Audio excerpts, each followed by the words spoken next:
Puji Tuhan, Shalom. Selamat pagi semuanya.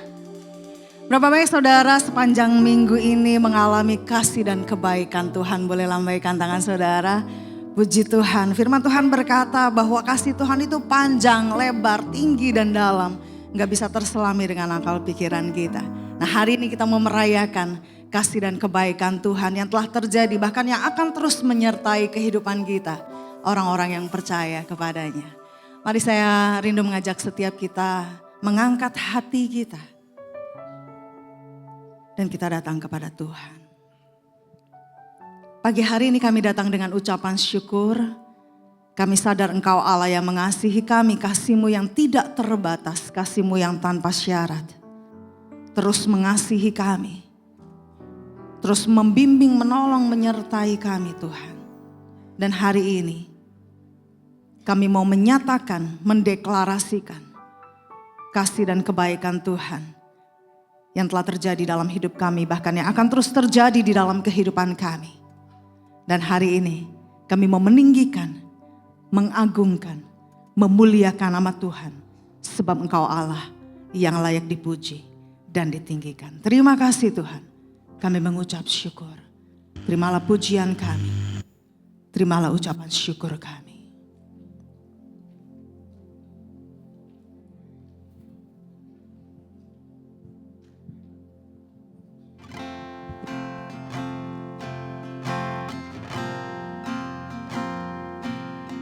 Engkau sungguh baik dalam hidup kami Tuhan.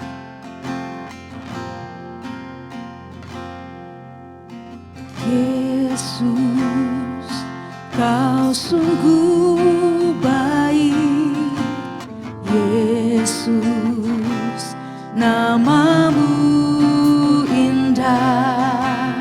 Yesus, ku cinta Kau selalu. Ku tinggikan, ku agungkan selamanya.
Bangkit berdiri, mari nyatakan Yesus, Kau sungguh baik.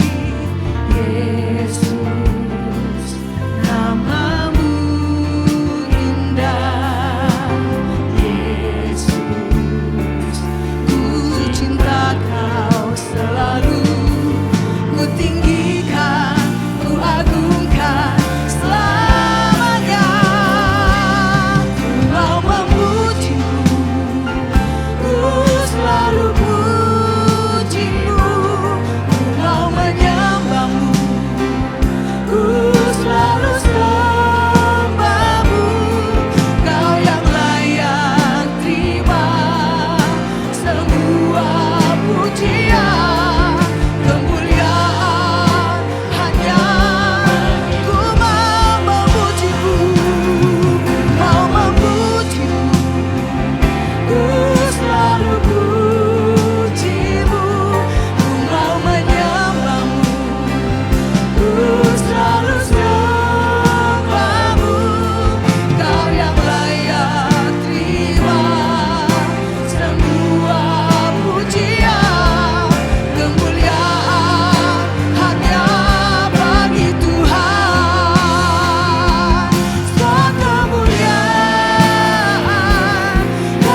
siap memuji Tuhan, sama-sama katakan amin. Sekali lagi berikan tepuk tangan yang terbaik bagi Yesus Tuhan. Boleh sapa ke kanan kirinya dan katakan mari kita bersuka cita di dalam rumah Tuhan. Haleluya.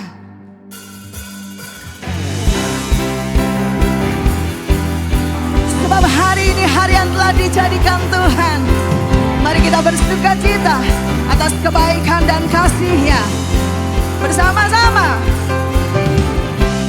Hari ini hari yang telah dijadikan Tuhan. Mari kita bersuka. Hari ini hari yang telah dijadikan Tuhan. Mari kita bersuka dalam Tuhan.